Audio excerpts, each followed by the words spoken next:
Hey there, so today we have another review. This is a beer from Half Acre. This is Pony Pilsner. So they used to have an actual pony on there. They got rid of it for a hand with a glass of hazy IPA. Well, it looks like hazy IPA. So, cool. That looks like a hazy IPA label. But anyway, who knows?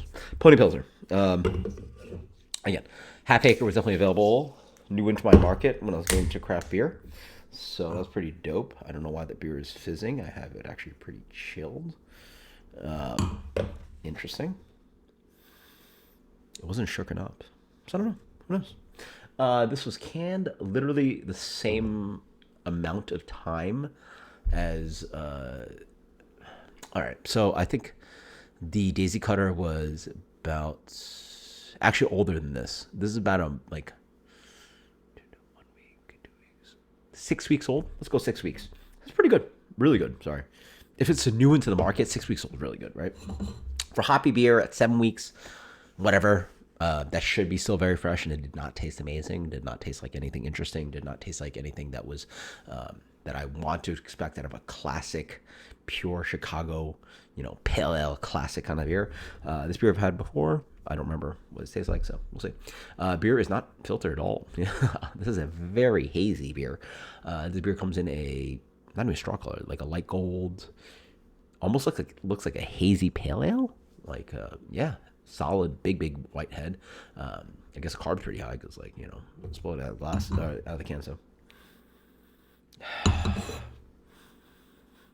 I think it's like traditional, like Tetnog. It's like traditional hops in here. So like something like Tetnan, Husbaka, Spota Select, or something like that. So yeah, smells like Pilsner. Smells very nice. I will say this is a big beer though. The beer comes in at 5.5. Crazy enough, do they not post an ABV on this entire can? That's crazy. I don't know how Chicago worked, guys, but there was not an ABV on this entire can. How did you get away with that? Got the sticker here. Yeah, there's no ABV on this guy. That's crazy. Okay, cool. 5.5 is pretty big, by the way. Like, I think that is actually outside of the ABV for both German and Czech Pilsner. And then it's actually a little bit of a mistake, I find, to build beers that big because something about crushable Pilsner, German style Pilsner, Czech style Pilsner. Like, it's just really nice at this 4 or 5%. When you go bump, you sort of get into a different range style, but we'll see. So, really nice looking beer. Smells great. I mean, that's like floral, potpourri for sure, white flowers, a little bit light doughy malt. Like, it's just like expressively floral, pretty, a little bit perfumey. I love where it sits. Cheers.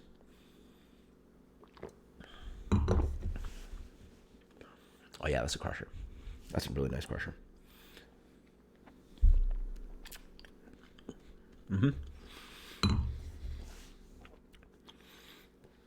I suspect like moderate to low minerality to this, like pretty soft water. Hop character is noticeable, not overly bitter, but like lingering. See, this is the lingering bitterness I wanted out of the Daisy Cutter, but like in the Pilsner context, where it hits. Where's it hit? There we go. So this probably hits like 3/4 on the palate, and it falls on the palate. White flowers, potpourri, very perfumey, wonderful, just like rich essence of like just floral hops for days. The bitterness, it does build after the 3/4. It is definitely a very bitter Pilsner, but I think it hits context wise way better than where Daisy Cutter hit with its profile on the pale ale. This hits better with a German style Pilsner, or whatever they want to call it. Yeah, it's a very hoppy Pilsner, but it makes sense. Grainy malt, a little bit sweet up front. Bang, the hops hit. Floral potpourri all day. Solid, nice bitterness. 5.5 stands real good. This is where American brews can express well when you combine all these things and you balance them well. 5.5% does great. Versus, I would argue a lot of pilsner shouldn't be at that. Like if you're a home brewer or craft brewery, don't do that, because like to build that balance is not going to work for you, or it's going to be hard. Try, but like so, you're really reaching towards something like a Dortmund, or like the Hellesbach, or like the alcohol tends to get noticeable. This beer has the noticeable bitterness to help balance that out. Versus, I feel it'd be a lot noticeably out of balance if it didn't have that bitterness to it. Yeah, it's not an imperial pilsner, because like I would guess that beer would be like, in my mind, that beer would be like 6-7%. It's just like a slightly amped up pilsner, so it doesn't really taste German, but it's like an American take on it, and it doesn't have that really like pale, like,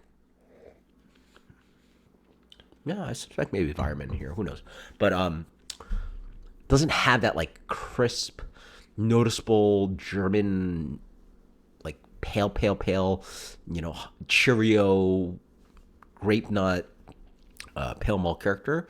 It possibly uses that malt, but it's a big enough beer with a big enough sweetness, but balanced out by that bitterness that works out. This beer is absolutely fantastic. I love it. It's really tasty. It just like makes sense, like despite being a beer that sort of doesn't make sense at a 5.5, like an American Pilsner.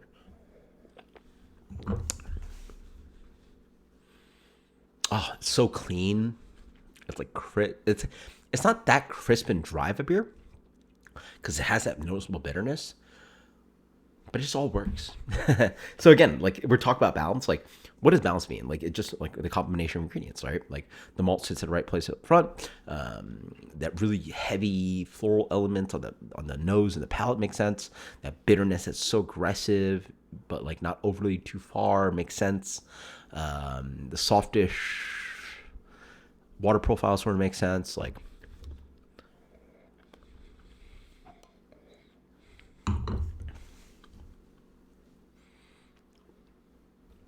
that's good beer. High repeatability, high utility, good tasting beer. 94. That is a Half Acre Pony Pilsner. That's absolutely fantastic. I highly recommend this beer. Obviously, if you're Chicagoland, you've had this beer, but that's very tasty. Cheers. Later.